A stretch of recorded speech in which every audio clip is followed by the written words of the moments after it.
আমার বন্ধুরে, আমার বাবাজি, আমার বন্ধুরে,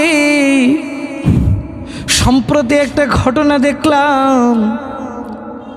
একটা ছেলে বুয়েটের শিক্ষক হয়ে বসে আছে, আরেকটা ছেলে সচিবালয়ের চাকরি করে। মেয়েটা অনেক বেশি শিক্ষিত, কিন্তু মাটার দেহটা পচে মরে পড়ে রয়েছে। তার সন্তানগুলো মা বাবাকে দেখতেও যায় না, মা বাবার কাছেও যায় না রে বন্ধুরে, আমার বন্ধুরে। এই জন্যই তো নবী করিম সাল্লাল্লাহু আলাইহি ওয়াসাল্লাম বলেছেন, ও দুনিয়ার সকল মানুষ, তুমি তোমার সন্তানরে ডাক্তার বানাও, ইঞ্জিনিয়ার বানাও, কোনো সমস্যা নাই।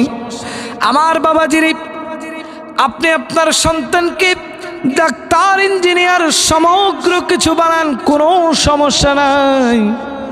তবে প্রিয় ভাই আমার, আপনার সন্তানকে আপনি যেটাই বানান না কেন, অন্তত কোরআনের জ্ঞানটা আগে দেওয়ার চিন্তা ভাবনা করবেন। কারণ হলো প্রিয় ভাইয়েরা আমার, আপনার সন্তানের যদি কোরআনের জ্ঞান না থাকে, সে যদি কোরআন সম্পর্কে অবগত না হয়, ইসলাম সম্পর্কে অবগত না হয়, তাহলে আপনিও হয়তোবা একটা সময় বৃদ্ধাশ্রমে থাকতে হবে, অথবা আপনার লাশটাও হয়তোবা কোনো একটা ঘরের কোণে পচে পড়ে রবে। আপনার সন্তান আপনার দিকে তাকাবে না।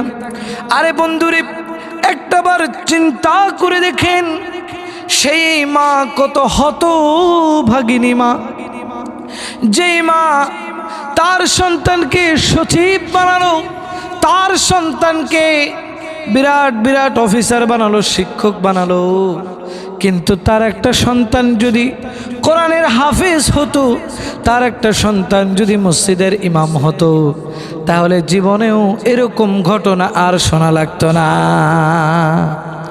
প্রিয় ভাইরা আমার, বলেন তো, কত ইমামকে দেখেছেন, কোন ইমামকে দেখেছেন তার মা বাবাকে সে ভাত দেয় না?